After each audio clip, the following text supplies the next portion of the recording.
What's good, people? Today I'm going to go over all the defensive settings in NBA 2K17 that can be quite overwhelming. So I'm going to show you what each one means so you can devise your own game plans to play elite level team defense. Alright, let's do it.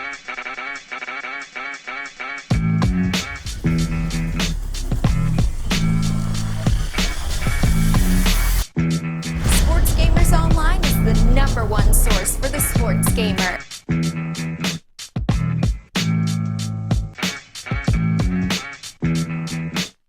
I'm going to start with on-ball pressure, which determines how close you want the CPU defender to get in the ball handler's face when he has the ball.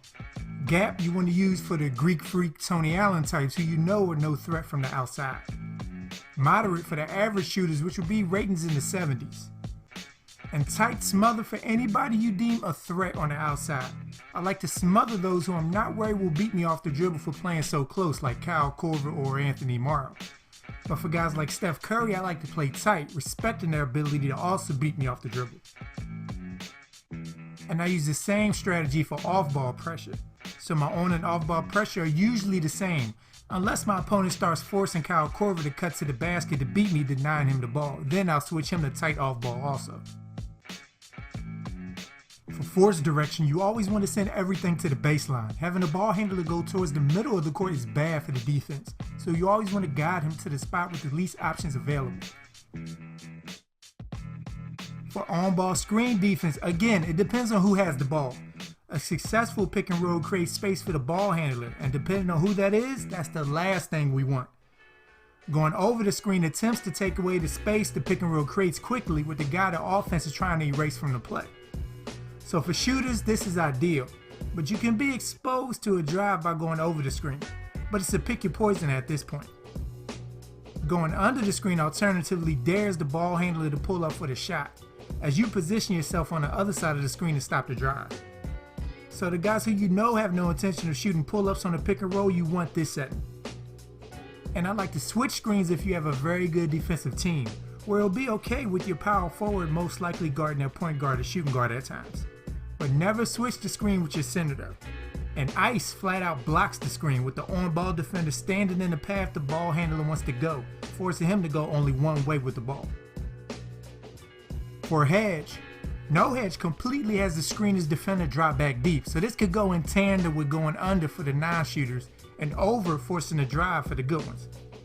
Soft hedge, which I prefer, has the screener's guy quickly pop out to impede the ball handler and make him also run around him before he retreats to his man, to give the guy who was screened time to get back. So like I said, going over screens can give up penetration. This helps mitigate that. And hard hedge messes with the ball handler longer before he retreats.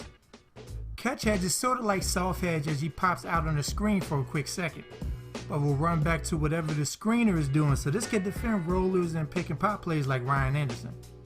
And stay attached is like how it sounds. It leaves the pick and roll duties up to the guy getting screened, which will be a tough task. But as a result, the screener's defender will stay on his hip pocket so he can't break free. So it eliminates the pick and roll or pop duties of the big man and leaves guarding the ball handler up to the defender and the help defense. And for on-ball screen center and hedge center, you can use whatever scheme you would for the first. But like I said, I avoid any switching with your center as he will always be the slowest player on the court. For off-ball screens, I like to go over every screen designed for shooters and under those for drivers. For post-ups, I set my defender to stay behind him, and once the player catches it, you can check out our interior and post defense vid, link in the description to find out what to do next. Sorry, shameless plug. Leave all double teaming on manual. For pre-rotate, it means for plays on the wing, the defense will cheat an extra guy over from the weak side to help defend the ball handler shall he drive. So you're overloading the defense towards the ball handler. So whoever you want the defense to cheat over to, go over to their name in the settings and select pre-rotate yes. And the CPU will, depending on everybody's position, will select a player to come over from the weak side. For screen help rules, you want to select help and no rotation for power forwards and center. And leave point shooting guards and small forwards on auto. This helps defend rollers to the hoop who will more than likely be big men. And for help rules, put point shooting guards and small forwards on help and leave the big men on auto, as you want the help defenders to slide over when they drive. Extend pressure lets you apply a full court press to the ball handler, This is the only time I would advise computer defense. It's a different tactic that I like to use to see how my opponent reacts to it. Does he rush and force a stupid shot, panic and throw a turnover? It's up to you to find out. And finally, for tag on roll, it brings extra help from the weak side to impede the roller's momentum to the hoop. Guys like DeAndre Jordan, this is very useful for it because you know the oop is coming.